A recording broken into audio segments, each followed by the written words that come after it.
പശുവാണ് യുകെയിലെ ഏറ്റവും അപകടകാരിയായ മൃഗം. വിശ്വസിക്കാനാകുന്നില്ലേ? സംഭവം സത്യമാണ്. ഓരോ വർഷവും 3000 മുതൽ 4000 ആൾക്കാരാണ് യുകെയിൽ പശുവിൻ്റെ ആക്രമണത്തിന് ഇരയാകുന്നത്. ഈ സംഖ്യ ഉയരാമെന്നാണ് ചില വിദഗ്ധരുടെ അഭിപ്രായം.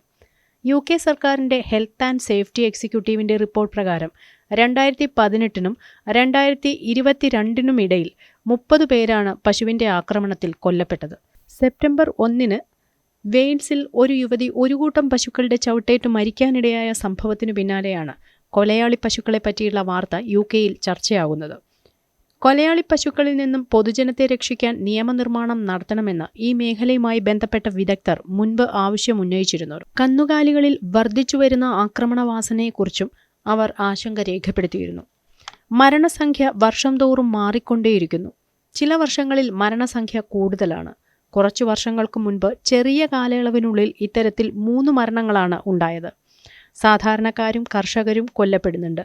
സാധാരണ ജനങ്ങളെക്കാൾ കർഷകർ കൊല്ലപ്പെടാനുള്ള സാധ്യത 3 മടങ്ങ് കൂടുതലാണ്. കാറ്റിലോൺ വർക്കേഴ്സ് സേഫ്റ്റി സംഘടനയിൽ പ്രവർത്തിക്കുന്ന ഡേവിഡ് ക്ലാർക്ക് എന്നയാൾ ഒരു ന്യൂസ് പോർട്ടലിന് നൽകിയ അഭിമുഖത്തിൽ പറഞ്ഞു. കുറേ കാലമായി ഒരു വർഷം 5 മരണങ്ങളെങ്കിലും ഇത്തരത്തിൽ സംഭവിക്കുന്നുണ്ട്.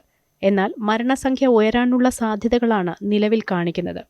കന്നുകാലികളുടെ ആക്രമണങ്ങളിൽ നിന്നും തലനാരിഴയ്ക്ക് രക്ഷപ്പെട്ട് പരിക്കുകൾ പറ്റുന്നവരുമുണ്ട്. ആക്രമണങ്ങളിൽ 35% ആളുകൾ പരിക്കുകൾ കൊണ്ട് രക്ഷപ്പെടുന്നു. എന്നാൽ ഇത് തികച്ചും ഭാഗ്യം കൊണ്ടോ സാഹചര്യം കൊണ്ടോ മാത്രമാണ്. 25% കർഷകർക്കും അവരുടെ കന്നുകാലികളിൽ നിന്ന് പരിക്ക് ഏൽക്കാറുണ്ടെന്ന് അടുത്തിടെ പുറത്തുവന്ന ഹെൽത്ത് ആൻഡ് സേഫ്റ്റി എക്സിക്യൂട്ടീവ് റിപ്പോർട്ടിൽ പറയുന്നു.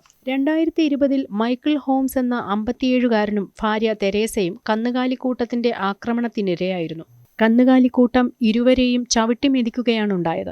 സംഭവ സ്ഥലത്ത് വെച്ച് തന്നെ ഹോംസ് മരണപ്പെട്ടു. ഭാര്യ പരിക്കുകളോടെ രക്ഷപ്പെട്ടു. കന്നുകാലികളുടെ ചവിട്ടേറ്റ് മൈക്കിളിന്റെ 35 വാരിയെല്ലുകളും പെരികാർഡിയവും തകർന്നിരുന്നു. ഭാര്യ തെരേസയുടെ നട്ടലിന് പൊട്ടലും സുഷുമ്നാ നാഡിക്ക് ക്ഷതവും സംഭവിച്ചു. മറ്റൊരു സംഭവത്തിൽ വെയിൻസിലെ കാർമാർത്തൽ ഷെയറിൽ ലൈഫ് സ്റ്റോക്ക് മാർക്കറ്റിൽ നിന്നും രക്ഷപ്പെട്ടോടിയ ഒരു പശുവിന്റെ ആക്രമണത്തിൽ ഹ്യൂ ഇവാൻസ് എന്നയാളും കൊല്ലപ്പെട്ടിരുന്നു. നഗരമധ്യത്തിൽ വെച്ചായിരുന്നു സംഭവം നടന്നത്. ഉടൻ ആശുപത്രിയിലേക്ക് മാറ്റിയെങ്കിലും 6 ദിവസത്തിന് ശേഷം ഇദ്ദേഹം മരിക്കുകയായിരുന്നു.